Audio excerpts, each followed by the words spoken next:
Bigo na naman nga po mga idol si James Harden na makakuha ng kanyang kauna-unahang kampyonato sa Cleveland Cavaliers. Sa dami nga ng mga teams ng kanyang napaglaruan, hirap para naman nga itong makakuha ng titulo. At mukhang hindi pa nga Cavaliers ang huling team nito bago siya magretiro dahil ayon sa balita, balak nga ni James Harden umalis sa Cavaliers at lumipat muli ng ibang team. Well, hindi nga daw nito kukunin ang kanyang player option upang mas maging ganap na unrestricted free agent. Kapag nangyari yan, hawak niya ang desisyon kung saang team siya sunod na maglalaro. At ayon sa isang insider, gusto nga ni Harden na bumalik sa kanyang dating team na Houston Rockets para makasama niyang muli dito ang kanyang kakampi noon na si Kevin Durant. Kung inyong ang matatandaan, nagkasama nga sila noon sa Brooklyn Nets na nasira lamang dahil sa ilang drama at injury. Pero hindi kagaya noon, mukhang magiging maayos rin naman ang lineup ng Rockets at magkakaroon sila dito ng mas mataas na chance ang mag-compete sa kampyonato.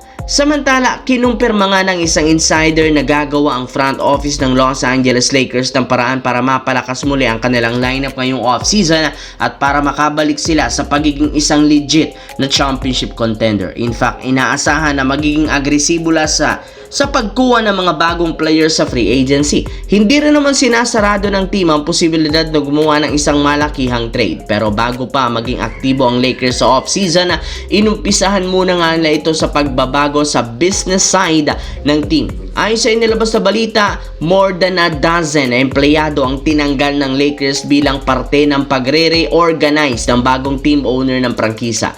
Ang nasabing pagtanggal ng Lakers sa kanilang mga empleyado mukhang marketing, team communication, team content at corporate partnership ng kanilang koponan. Pero hindi rin naman ito nakakagulat since simula nang mabili ni Mark Walter ang Lakers mula sa pamilya Buss, marami nga siya dito tinanggal na empleyado na mayroong matataas na posisyon sa organisasyon at inaasahang magkakaroon pa sila ng ilang mga pagbabago sa susunod na buwan.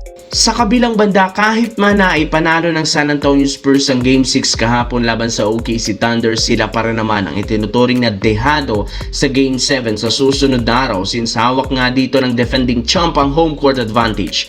Kaya literal kailangan ng player ng Spurs ipakita ang kanilang 100% na effort at lakas para lamang manalo ng kanilang serye. At mukhang alam rin naman ni Victor Wembanyama ang gagawin dahil pagkatapos ng Game 6, seryoso nga ito sa kanyang naging interview. Wala nga daw rason para sumaya kahit mananalo sa last game. Meron pa nga silang napahalagang game na dapat maipanalo. Pinangako rin naman ito na ibubuhos nga talaga nila lahat na natitirang lakas para lamang manalo sa Game 7. Alam niya sobrang mahihirapan ng team na manalo sa home court ng OKC kaya gagawa sila ng paraan at ng mga bagong game plan para mas maging epektibo ang opensa at depensa. Ang pinakamahalaga, kailangan manatili ang focus at composure buong game sa loob ng 48 minutes at hindi sila maapektuhan sa mga gagawing flop ng OKC Thunder.